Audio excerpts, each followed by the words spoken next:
Hi, everyone, and welcome to episode 82 of the Tick Bootcamp podcast. The title of today's interview is Know Better to Do Better, an interview with Mary Juhl. My name is Richard Johannesson. And I'm Matt Sabatello. Today's podcast guest is Mary Juhl. Mary Juhl is a 27-year-old mom of 6 children from Knoxville, Tennessee. For most of her life, Ms. Juhl felt sick. As a child, she had strange symptoms like numbness in her head, bladder issues, stomach pain, and depression. Her dad was a medical doctor, so he ran all sorts of tests on Ms. Juhl, but none of them came back positive. Recently, she asked her family practitioner to test her for Lyme. She eventually tested CDC positive for acute and chronic Lyme disease. Ms. Juhl treated her Lyme disease with antibiotics and Dr. Stephen Buhner's herbal protocol. She also detoxes and has found a love for yoga. Ultimately, Ms. Juhl's experience with Lyme has led her to develop a passion for helping other Lymies. Hi, Mary Juhl, and welcome to the program. Hello, thank you for having me. So, Mary, where are you from? I'm from West Tennessee, around the Jackson area. Could you share with our audience your family situation? Are you married? Do you have children? What is your family situation? Yes, I'm married. My husband and I have been married for about it'll be 3 years this coming August. Congratulations. Thank you. We have a blended family of 6 beautiful children. Their ages range from 5 all the way up to 21 as of today, actually. Holy cow. Well, happy birthday to child number 1. Thank you. So what do you do for work in Tennessee? So I've always say that I'm primarily a stay-at-home mom. That's what I did first for so long. My kids always come first. But now they're in school. So I am working. I have a friend who actually owns a business that's very close to our house. She has a bin store. And I work for her. So I cashier there. I work for her Monday through Friday, and it's been a really great opportunity. She actually has Lyme as well. So working with someone who kind of understands what it's like to have good days and not so good days. So it sounds like you're a really busy gal with a lot of kids and a job and a lot of family responsibilities. Yeah, pretty much. So, Mary, can you share with us when you first began to show the symptoms of a tick disease? Yeah, so when I was a kid, I guess is when I started showing those symptoms. I had no clue that those were, that was why, but I was about 7 or 8 when I first started having health symptoms. Why do you believe the health symptoms that you were showing back when you were 7 or 8 were related to a tick disease? Because since getting my diagnosis and speaking with my practitioner, we had kind of gone over the fact that I've had health issues off and on since about that age. The symptoms are, they're kind of your typical Lyme symptoms. So although at the time we had no clue what was causing my problems, it kind of makes sense that having those same issues that I have still experienced as an adult are related to chronic Lyme, having been that all of my test results were always normal. So how was your life affected by the symptoms that you've been showing since you were 7 years old? So, for example, during your childhood, did your illness prevent you from having a typical childhood? I would say overall, I had a really good childhood, and I was very good at sort of hiding those symptoms. A lot of my symptoms were in the form of, childhood depression and anxiety, and then pain that I would experience. And those were sort of things that I would keep to myself, and they would come and go. They didn't affect my everyday life, but they would come and go in waves, sort of. Now, Mary, I understand that your dad was a traditional medical practitioner. Is that correct? Yes. And how did your dad help you during your childhood with diagnosing and treating your illness? So he did all the things that a family practitioner would do. He ran the blood work. He did all those things, and my results are always normal. And to him, that meant that everything was fine, and we just kind of dealt with the symptoms as they came, I guess. But there was no answer for them. So there really wasn't much of a solution other than let's get you through this little episode that you're having. Now, at any time during the course of your childhood when you were exhibiting these symptoms, do you think your dad doubted whether or not you were really sick? I don't think that he really doubted. I think that there were times when he believed that my anxiety got the best of me, and that sort of kind of, turned into what other practitioners believed as well. So I don't want to say he didn't believe me, but I think that after years of me having different symptoms and there not being any medical diagnosis, that he kind of believed that a lot of it was anxiety related. So your dad didn't think that you were really physically sick. He thought that you were emotionally sick? I would say that would be pretty accurate. At any point during your childhood, did your father or your family urge you to seek treatment with a mental health professional? Yeah, when I was a teenager, I decided to go to therapy, and they encouraged that for sure. And I wouldn't say that that was a bad decision, but it sort of in a way just further encouraged me to believe that it was all in my head, that all of my issues were purely anxiety, depression. I actually was put on antidepressants and anti-anxiety medication around 16. And, you know, it wasn't, I wouldn't say that that was the best decision at that age. So now looking back, Mary, at your childhood and your adolescence, knowing that you were suffering from a tick disease, do you harbor any anger, or are you upset with the folks who really didn't believe that you were physically ill, even though you were, in fact, physically ill? I've had a lot of different emotions that I've gone through since kind of having that light bulb go off. But I don't harness any anger towards my family. I truly believe that they, you know, were just completely unaware. And I think that they're just, you know, even more than now, there was no information then that was going around about Lyme disease. And I feel like they did all that they could, given the circumstances of what they knew. So I'd like to explore with you a little bit more about your childhood. I'm from New York, so I don't really know about whether or not you were living in a rural community in Tennessee or not. But were you living in a rural community, and did you spend a lot of time outside, and did that result in you having contact with ticks? Right. Okay. So we were right outside like the outskirts of town. So it was a little bit rural, but we were still sort of in town. But we were definitely, my parents had a lot of land, and we were there were woods surrounding our house. There were ticks all the time. I mean, we found ticks on us pretty regularly, and that was just a normal part of life as a kid for me. You did have ticks either crawling on you and biting you during the course of the time that you were a child. And could you share with us what you knew about ticks? Did you know about how to remove ticks? Did you know about how to treat yourself prophylactically if you were bitten by a tick? What did you know about ticks at that time? The only thing that I remember was being told to make sure that the head of the tick had not lodged itself in your skin, that you didn't want to just jerk it out without making sure.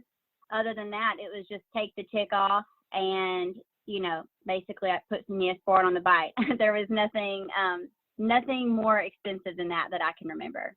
Now, of course, your dad was a medical doctor. So I'm wondering what his training led him to recommend that you do at the time that you were being bitten by ticks during your childhood. Right.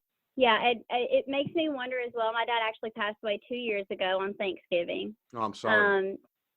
Thank you. He kind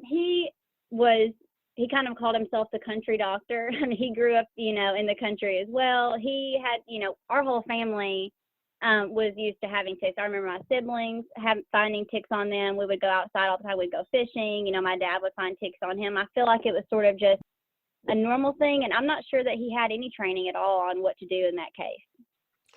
So now I'd like to fast forward to your early adult life. You were exhibiting symptoms during your childhood. You were exhibiting symptoms during your adolescence, and both of those periods of time were essentially writing off your illness as a mental illness rather than a physical illness. How did that affect you in your early adult life? Just what I believe. I just kind of had this feeling, you know, I had been told when I was a teenager, I heard the words, "You probably have fibromyalgia." And so that's kind of what I've always carried with me, even before I got any diagnosis. I'm like, oh, I probably just have fibromyalgia.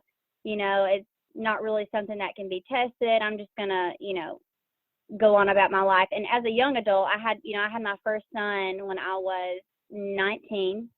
So my life became 100% about being a mom. And that's sort of what my focus was, 100%. And I kind of put my health on the back burner, I would say. Did your Lyme disease symptoms have an impact on your ability to parent your child the way you would want to? No, I actually had I was very blessed, I would say, so my pregnancy was pretty hard, but after having him, there were times of having symptoms come and go, but that was definitely not my worst. I think I did pretty well with everything as soon as I had him. That things weren't the way that they have been years after I had them, I would say. Did you deal with any other social problems? Meaning, were you labeled the sick kid? Were you in any way socially isolated during your childhood or your adolescence? I wouldn't say as a child that I would. I was homeschooled, so I always was homeschooled all the way through high school. So I kind of had to work to find friends, and I would have to get out there, and I went to church events, and I went and made friends, and I was pretty good at hiding how bad my anxiety was and how bad, the symptoms I would have and the pain I would have. I was always worried that if I was open about that people, that other people would think that I was weird or, that it was on my head. So I just kind of kept everything to myself. Well, did you think you were weird? Did you think there was something wrong with you because you were feeling physical symptoms, but everyone said it was in your head? Oh, yeah, most definitely. I think that was one of the roots of all of my childhood depression that I experienced, was having all these different feelings and symptoms, and it really started to manifest mentally through depression. And, being told that you have anxiety for all this time will eventually make you have really bad anxiety. So you really did doubt yourself. You doubted whether or not you were physically sick, even though you knew you were physically sick. Oh, yeah, most definitely. So let's fast forward into your early adult life, where you begin to parent your first child. And by the way, would you mind if I ask, has any of your children shown any symptoms of a tick disease? I just actually recently had both of my sons tested by my doctor that first tested me. They both tested negative, but we are aware that her testing is not very extensive. It's very standard. So I actually have them both appointments to see my naturopathic practitioner who's Lyme literate, because I do want to have them tested, because I do have friends who have Lyme and then their children end up having Lyme as well. And both of my kids have food allergies. My 7-year-old has some behavioral issues and just kind of your standard things that after doing research, I didn't know before, but now I see that some of these things are kind of the early signs of Lyme disease. And I just don't want to make that same mistake with my kids that happened during my childhood. So let's talk about your early period of your life where you begin to parent your children. You had your first child at 19. How did your symptoms develop, and how did the symptoms impact your life?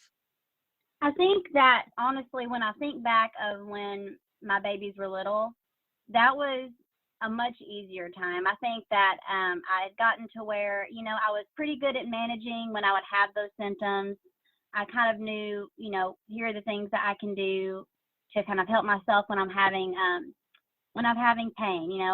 I knew like it was time to take an Epsom salt bath, or it was time to do some yoga stretches, or whatever it was that I could kind of do to ease that. And then I think that the symptoms really didn't start actually getting to a point to where I could no longer ignore them until like last year. Let's look at the window of time between you having your first child when you were 19 and last year, which was when you were about 26. So there's a 7-year window there that I'd like to explore with you. Yes. You had a lot of symptomology, and it sounds to me that you were using various alternative methods of helping you overcome the challenges that those symptoms are showing. So for example, I noticed from your Instagram, which by the way is a very beautiful Instagram. Thank you. You engage a lot of yoga positions. Can you share with us what kinds of things you were doing to help you get through the physical and the emotional challenges that your tick disease were causing you, even though you didn't know you had a tick disease? Yes. So I started getting into yoga at about 16. I started very slow with just following some YouTube videos, and then I really started diving deeper into the spiritual aspect and meditation. So I would say that I definitely, yoga and meditation has been a staple for me whenever I'm really having a hard time and struggling. Going into a yoga position or meditating can really help me to sort of come to a sound place. So that's, I think, been my number one staple through all of this. And I'm definitely not one of the people that's going to say, hey, yoga is your, the cure all, but it definitely has helped me personally to get through the hard times. So what has yoga done for you? Meaning, how has yoga helped you with the physical challenges that you are facing in that window between the ages of 19 and 26? And how has yoga helped you with the emotional challenges you are facing between the ages of 19 and 26? So for me, a lot of my my physical symptoms has been stiffness. I get really bad stiffness in my arms and my neck and my shoulders. And I'm sure a lot of people with Lyme can relate to that. In my hips, I just carry all this stiffness and tightness and pain, and going deeper into finding the different yoga poses that you can get into to really stretch out those muscles, to really work those muscles, and to strengthen as well, because weakness has been a problem for me in the past as well. So finding things that can help to strengthen and stretch has been a huge part of it. And the meditation part is just being able to find a place to quiet your mind, because for me, when it comes to health issues and having flare-ups and things like that, my mind kind of, runs 100%, and I'm just overthinking everything, and it sort of makes things worse sometimes. So being able to come to that place where I can just be still and be completely in myself in that moment has really helped me to find that practice, so that I can still my mind when it needs to just calm down and bring me back to a place that's not just overthinking and being stressed. Now, has the meditation also helped you with any self-doubt that you had either during the course of your parenting experience or your professional and family experience during that window between when you were 19 and when you were 26? Most definitely. It's been a lot of self-discovery, a lot of healing that has been involved in that. And I think meditation is very much healing for a lot of people. It helped me to not feel, I think I had a lot of shame for feeling like I was constantly like, oh, something's wrong with me, and everyone's telling me nothing's wrong with me. I was pushing in all of these emotions and all of these feelings and not allowing myself to feel those. So through meditation, I'm just sort of unlocking those feelings and unlocking those deep emotions that I've pushed away for so long, and allowing myself to feel those. Now, of course, Mary, that was a really important development for you, because you had to get to the point where you believed there was something wrong with you to take the next step and find a solution to what was in fact wrong with you physically, correct? Yeah, oh, absolutely. So before we go on to the last year, which I'm really excited to explore with you, I'd like you to tell me if there were any other tools you were using between the time that you were 19 and the time that you were 26 to deal with the symptoms of what you now know to be your tick disease, because I'd like you to pass those on to others in the event that they're looking for other tools for relief. Yeah. So I've, ever since having my first son, I really started gravitating towards natural medicine. So anything holistic. I've always been a researcher. So especially when I got pregnant with my first son, I was like, okay, research everything. And I really started leaning towards everything holistic and more traditional. So I went to acupuncture, regular chiropractic care, movement, body movement, yoga, using different supplements such as like magnesium to help with pain and anxiety. Trying to think what else. Elderberry for sickness, because I don't know about you, but a lot of the times for me, with having a chronic illness, when you have a regular sickness on top of that, it really makes things a lot harder. So doing things to boost my immune system, vitamin C, and just doing research regularly, I think has helped me a lot, because then I kind of know what can I do right now for this symptom to help myself as much as I can. But I would definitely say that one of my biggest things that had helped me the most was acupuncture. So, Mary, I'm fascinated by that part of your journey, because you grew up the daughter of a doctor, a traditional doctor. How did you go from being the daughter of a doctor to being a gal whose research has taken her to the more traditional and holistic arena? Yeah, that's a question I've asked myself a lot over the years. But I think that, although my dad was a general practitioner, he was also very much a researcher as well when it came to a lot of things. He a lot of the times went for the more natural route with things during my childhood as well. So I think that sort of gave me roots in that area. My mom kind of always looks towards what vitamins can you take, what supplements can we use, and you know, I remember she actually started juicing when I was like 8 years old, and that just really wasn't a thing yet. So those sort of gave me those roots. And then when I was a young adult, I started having kids, I developed this mom, you know, a group of moms that I became friends with, and a lot of them were leaning more towards the holistic ways of living, and that really gave me the encouragement to start looking there and researching. And when I started researching, I really started feeling like that was the way to go for me and my family.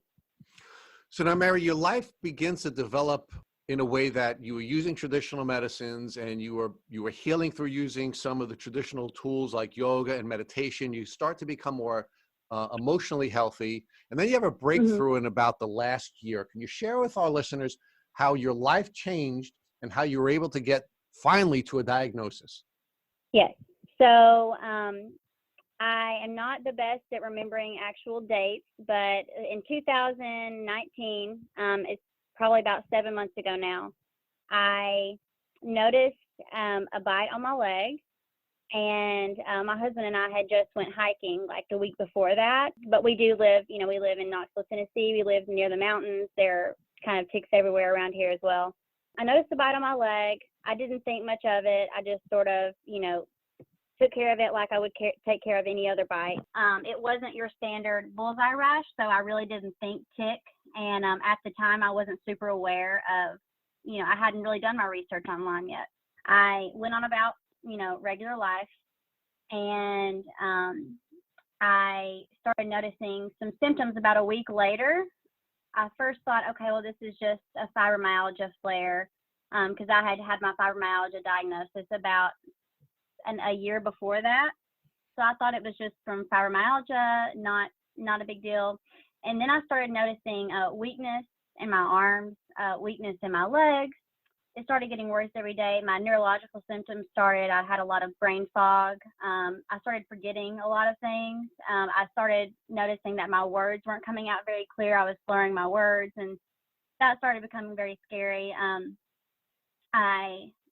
Right before I had my bite, I went back to work, and then I had to quit that job immediately because I couldn't get myself up out of bed to go to work. I started becoming sort of bedridden. I was just in so much pain, and the symptoms just kept getting worse. And then, about 4 weeks into that, after that bite, I was just full on. I couldn't do anything. My husband had to stop working as much as he was. He was staying home with the kids, taking care of the house. I was pretty much confined to the couch and the bed 24/7. Do you believe that the bite that you received 7 months ago was a tick bite that reinfected you, or do you believe that that bite was the first time that you received a bite that resulted in you having Lyme disease? Right. Very good question. So I had that same thought as well. I talked to my doctor about that, and I went to see a doctor who's also a friend of mine, and thankfully she listened to me. She has a history in immunology, so she really listened to what I had to say. When she did my testing, she looked at the antibodies, and she was able to see that, you know, that indicated that I had chronic Lyme disease as well as acute Lyme disease. So from what she believed is that I had this tick bite, and it sort of sent, you know, the chronic Lyme that I had that had maybe been, you know, buried deep in my tissue. It had just been laying dormant. It sent it, you know, into craze. So the chronic Lyme, the acute Lyme, it just sent everything going crazy in my body, and then everything just got so much worse, and that's what forced me into finally going to get tested. So your doctor came to the conclusion that your recent tick bite, or your tick bite from 7 months ago, reinfected you and caused the Lyme, the chronic Lyme that you had been suffering from your childhood, to be reactivated. Absolutely. And because of the reactivation of your chronic Lyme, and then of course the reinfection, you ultimately crashed. I mean, you were so sick that you couldn't work. Your husband had to step up and take over most of the parenting responsibilities, and you then had to go through a health challenge unlike anyone that you've had before. Absolutely. Yes. You and your husband went hiking. You're living in a rural community. Did you do anything to protect yourself from a tick bite when you and your husband were going hiking? Sadly to say, no. I didn't really know too much about it at the time. I just wore shorts and my chacos, and just regular bug spray. But I didn't do anything extensive to protect myself from a tick bite. And in hindsight, I realized that wasn't too smart of me, but I just really didn't know much about it at the time. So now that you know what you know, what would you do differently if your husband said, "Hey, Mary, let's go hiking"? What would you do differently now? Yeah, so I've thought a lot about that because being outdoors is something that I love. Hiking is something that I love, and we live in a beautiful area for that. So I definitely don't want to miss out on living because of my illness. But I've been looking into different ways to do that, different clothing to wear to cover up more parts of your body, the right socks to wear, basically just what to wear to cover up those spots, and then to make sure that we're in a place where we can shower off immediately afterwards to check ourselves completely, because that's not even something that I really did, was to wash my hair and make sure there was none in my hair. And now that I'm seeing that I didn't realize at the time how tiny a tick can be, and how easy it is to miss one of those. So Mary, I'm wondering whether or not somebody who's now living a more holistic and traditional life would use a tool like DEET or permethrin to pre-treat themselves in advance of going out on a hike.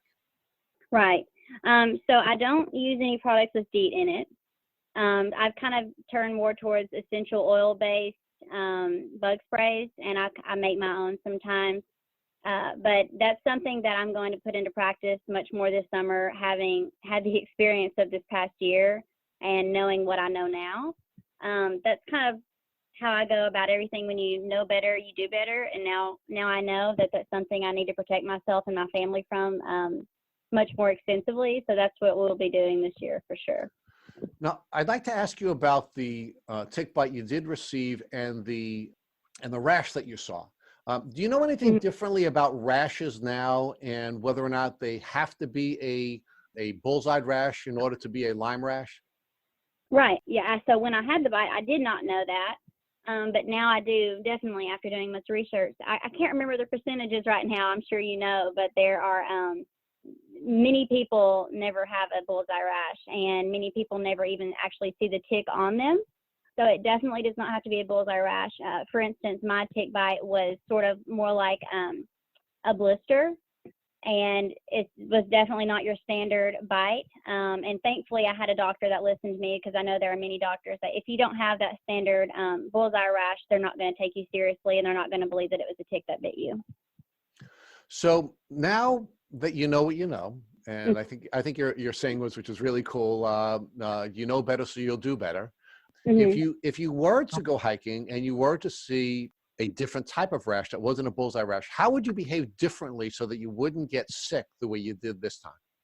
So I think I've got the Stephen Buhner's Herbal Protocol book, Healing Lyme, and that book has really been a lifesaver for me. It's so informative, and he knows his stuff. So he actually has a protocol in there. If you have a bite, the first thing that he recommends that you do is to use an andrographis herbal tincture on top of the bite, and then to cover it with bentonite clay and keep that on there for about 24 hours. And that's supposed to help pull out a lot of that infection.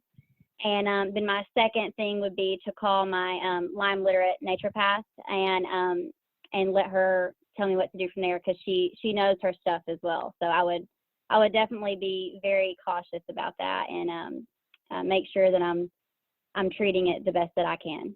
So doing better now would include taking a number of different steps after you discovered the rash, so that you wouldn't get sick the way you did, to the point where you were housebound and bedbound and having to quit your job. Absolutely. Absolutely. I'll do everything in my power to not get there again. And you believe that if you do take those types of steps, you wouldn't get as sick as you did this time? Absolutely. There's actually a homeopathic medicine that Buhner recommends as well. I believe it's called, correct me if I'm wrong, but Ledum is the name of the homeopathic. It's 30C, and he says to take that orally, as well as doing the topical, and doing that to sort of prevent the infection from spreading, and to kind of pull some of that out. So that would kind of be my first steps, and then I would definitely call my naturopath and let her tell me what to do next.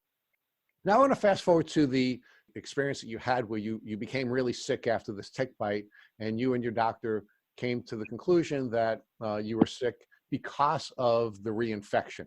What types of steps did you take to diagnose the illness? And then I'd like you to talk to me about how it made you feel about the 26 or 27 years of illness that you had that you didn't understand was a physical illness, or you weren't allowed to accept was a physical illness when in fact it was. Mm-hmm. So the first thing that we did is she did a standard ELISA test, which is just a standard test that is usually done by a general practitioner. Me and my doctor were both aware that these tests can sometimes be very inaccurate and could potentially be a false negative. So we were ready for that possibility, but at the moment, that was the only thing that I could afford at the time. My insurance covered it, so I said, let's go ahead and do that first. That test came back positive. I do like to point out that my test came back, it was not CDC positive, and most doctors will not take you seriously if it's not CDC positive. Thankfully, my doctor was educated enough on the fact that she knew that even if it's not CDC positive, if you come back positive for any of the strands, that's enough to say you have Lyme. She looked at the antibodies, and she was able to tell through those antibodies that I had indications of chronic Lyme and acute Lyme. So as soon as those tests came back, she recommended that I start taking doxycycline. I did doxycycline for 3 months. As soon as I saw her, she is the one who recommended for me to go see the Lyme literate naturopathic doctor that I see now. And so I made an appointment with her, started the doxycycline immediately, and then I started researching Lyme, connecting with friends of mine here in Knoxville that also have Lyme, and there's quite a few.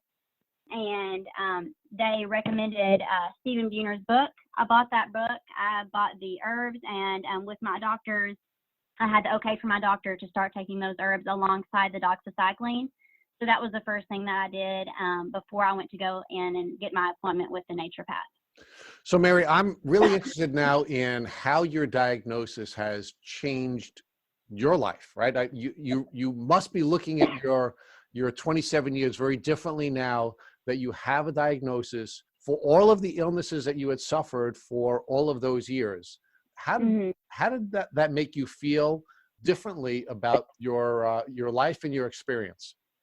So it has been a huge emotional journey as well since I had my diagnosis. My first feeling once I found out that I had it was sort of, I equally had this feeling of fear and then also like, okay, finally I have answers. I've been looking for answers for so many years, and finally I have an answer, and now I can start focusing on healing myself and not just looking for what's wrong, which is what I had been doing for so many years of my life.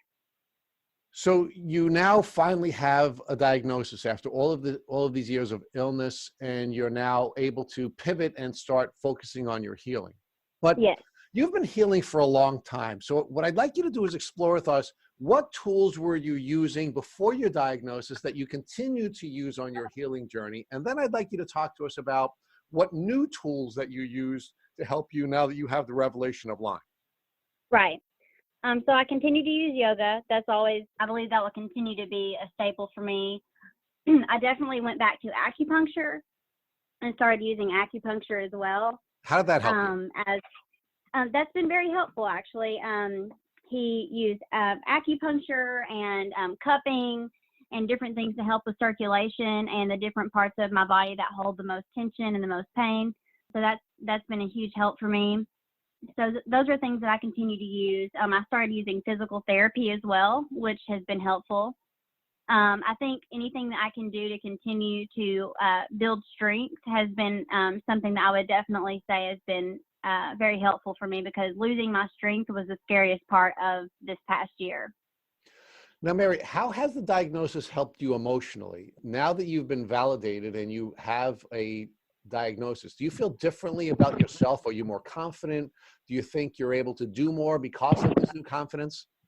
Absolutely. At first, I thought it was a strange thing when I started feeling like this diagnosis was a blessing, but then I started realizing like so many years of my life has led up to this point, of finally having this diagnosis, finally getting the answers that I needed. And by getting those answers, I started doing research, and I've had so many friends that have come to me since getting my diagnosis who have also found out that they have Lyme or they had a tick bite. And the first thing they did was come to me, and I was able to help them and give them resources for information.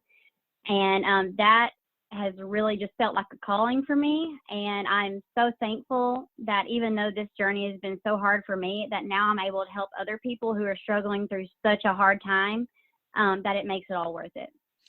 So now talk with us about what tools you use in addition to the doxycycline and the Buna protocol that have been helpful to you to either overcome your symptomology or to help you to reduce pain.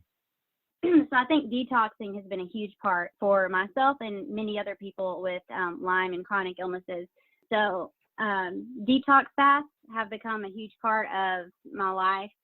I was doing every single night an Epsom salt and baking soda detox fast, because as I'm continually killing off, these bacteria in my body, I need to flush those out and detox as much as I can to help prevent having Herx reactions, which are definitely not fun.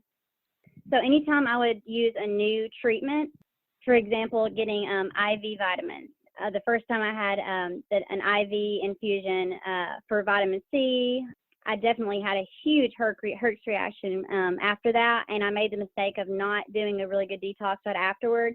And the Herx reactions for me have been in the form of really, really bad headache, usually turning into a migraine, body aches, sometimes nausea, sometimes even a fever, just like a full-on flu, like a flu feeling is what would happen for me when I would have a really bad Herx.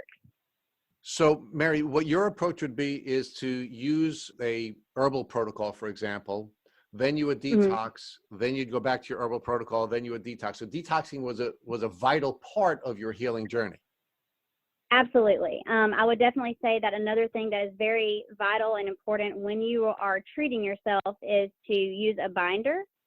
So it's sort of when you're flushing these or killing these things in your body, things like activated charcoal, or actually my naturopathic doctor has me on a biofilm buster as well. These are things that we need to do to help these herbs and medications to work to their full potential. So using binders, it's able to bind to those bacteria, flush them out of your body. And then when you're using a biofilm buster, it's able to get into that biofilm that has been built around these bacteria to protect themselves, to break down that biofilm so that your medicine, whether it be an antibiotic or an herb, that it can get to those bacteria directly and kill them. Are there anything else that you'd recommend to other folks going through a Lyme disease journey other than the biofilm busters, the binders, and the detox protocol that you were using? I would say the best thing that I have done is to find a community that you can connect with that also has struggled with these same things. So finding a podcast like your podcast, finding a group on Facebook with other people that have Lyme disease, connecting with people on Instagram, finding people who have been there and have gone through what you're going through can be such a help, not only through helping you find different things that can work for you, but also emotionally as you're going through this time of feeling like nobody understands. If you can find a group of people who understand, then you can feel less crazy and more like, okay, I'm doing the right thing. I'm not alone here. And I have a community that I can talk to without feeling judged about my life. Now, Mary, are there any challenges that you've had to face when participating in Lyme communities? Meaning, I understand that it's important to have groups of folks to relate to, but are there sometimes challenges presented by being in those communities as well? And do you have any ideas about how you could participate in a community of that sort and not have to be concerned about the challenges? Absolutely. So when I first started joining groups and connecting with people, I think the first challenge that I had was seeing too much information, being a little bit overwhelmed by all the information out there, all of the opinions, all of the different circumstances, and frankly, getting scared, seeing people talk about all the different challenges they face or the potential things that could happen. Those just sent my anxiety going way too overboard. So what I have done now is to make sure that I'm I'm only going into these groups when I have something that I want to talk to someone about, or I want to post a question, or something, instead of following these groups and constantly seeing every post and letting that become my everyday life. That's what I did for like the first couple weeks when I was really diving into it, and it became almost unhealthy because it was making me worry too much. So I think that if you can find a good community on social media, like on Instagram, and you're seeing people who are posting things every day about their struggles, but it's also very encouraging, that there could be a middle ground there, and you have to find a healthy balance to where you're not obsessing over it, but you are also staying connected with people when you need to talk, and you need to have someone to connect with that understands what you're going through. So Mary, tell us where you are today. How much of your health have you regained? And then I'm going to ask you a second part of that question, which is, and what were the most important tools that you used to get you to where you are? So I'm very thankful to say that I've been able to go back to work. Congratulations. I started working at, thank you very much. I started working for a friend of mine about a month ago. I am back in the gym, going to the gym regularly. I do yoga regularly. I am able to get back into playing some music again, which is one of my passions. I am able to be a better mom and take care of my kids and take care of my house better, and be more active, which is just such a blessing. It's something that you definitely take advantage of until it's taken away from you. So I would not say that I'm 100% and that I never have hard days, because I definitely have days to where I flare up and to where I have, pains and tightness and stiffness, but it's to a point to where I can get through it. I can push through it, and I know that I'm able to get through it, and I don't have that fear, which has been the worst part of it. If you have that fear rooted inside of you of something going wrong, I no longer have that. And I'm still seeing my naturopathic doctor. We do testing, every couple of months to see where all my levels are. I'm still working with her. She has me pulsing 2 different herbs right now, and I'm just taking those like every 4 days for 3 days. And I'm still doing binders and detoxing, but it's gotten to a point to where I don't have to obsess over doing, all these things every single day now. I just try to maintain a schedule to where I'm continually taking care of myself, doing yoga, being active, meditating, and getting as much rest as I can. But my life has definitely changed so much over the past year, and I 100% look at it now as a blessing because I'm able to help other people, and I am feeling so much better myself. So let's talk about that transformation and the blessing that you now see as your Lyme disease journey. How has that blessed you, and how has it changed you? And why has it made you want to help other people through, for example, your really beautiful Instagram, where you're sharing so much about yourself and your family and your experience? What has caused that transformation? Yeah. So hitting that rock bottom that I hit really put a lot of things into perspective for me.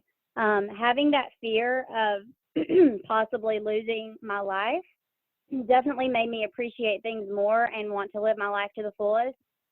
Joining these groups and these communities and seeing how many people struggle with this, and seeing even how many people in my life personally, friends of mine who have been diagnosed with Lyme since my diagnosis, has really motivated me to help other people.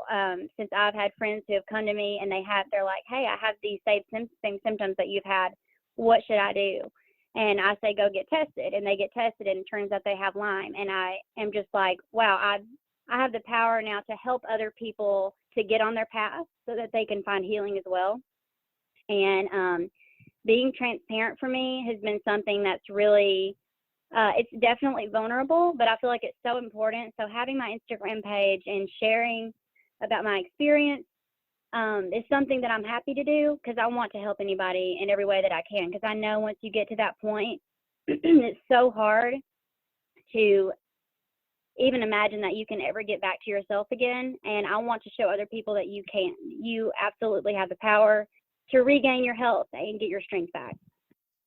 Thank you for listening to the Tick Bootcamp interview with Mary Juhl. To our listeners, we have a call to action. First, if you'd like to learn more about Mary Juhl, visit her Instagram at Mama with a Few Spoons.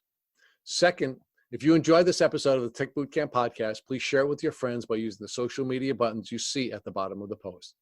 Third, we here at Tick Boot Camp have created a Tick Bite Blueprint, which has been inspired by the information that has been shared with us by past podcast guests. We urge you to visit our website at www.tickbootcamp.com to view the blueprint. We would appreciate it if you would contact us with any suggestions you have for improvements. Fourth, don't forget to subscribe to this podcast on iTunes, Google Play Music, or Spotify to get your automatic episode updates of our Tick Boot Camp podcast. And finally, we thank you, our listeners, for your comments on our past podcast episodes. Please take a minute to leave us an honest review on iTunes, on Instagram, or on our website. We make it a point to read every single one of the reviews we get. Thank you for listening.